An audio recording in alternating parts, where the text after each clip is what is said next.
দর্শক, নেত্রকোনা থেকে গ্যাস ও বিদ্যুৎ সংকট নিয়ে সেখানকার সর্বশেষ অবস্থা জানাচ্ছেন সহকর্মী জাহাঙ্গীর আলম।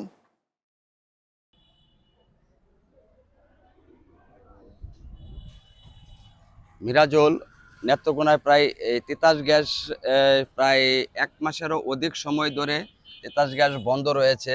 এদিকে এর মাঝে কিন্তু 2 দিন তিতাস গ্যাস স্বাভাবিক হলেও এরপর থেকে কিন্তু একেবারে বন্ধ রয়েছে।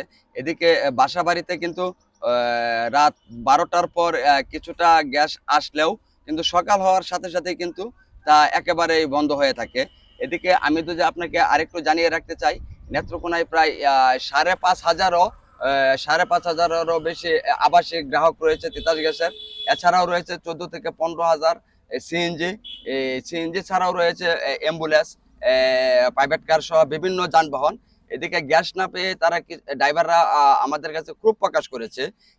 তারা আমাদেরকে জানিয়েছেন যে তিতাস গ্যাস সরবরাহ বন্ধ থাকায় তারা এলপিজি নেওয়ার চেষ্টা করে, কিন্তু এলপিজিও নেত্রকোনা বন্ধ রয়েছে। এদিকে ময়মনসিংহ থেকে তারা কিছুটা গ্যাস পেলেও কিন্তু তিতাস গ্যাসের সরবরাহ বন্ধ থাকায় তারা কিন্তু চরম দুর্ভোগ পাচ্ছে। এদিকে কয়েকজন ড্রাইভার আমাকে যেমনটা জানিয়েছেন যে আসলে তারা বিভিন্ন এনজিও থেকে ওই সিএনজি গুলি কিস্তিতে নিয়েছে।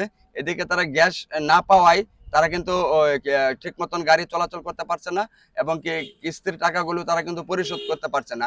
এই ছিল আমার কাছে নেত্রকোনা থেকে গ্যাসের সর্বশেষ তথ্য। মিনাজুল। ধন্যবাদ জাহাঙ্গীর।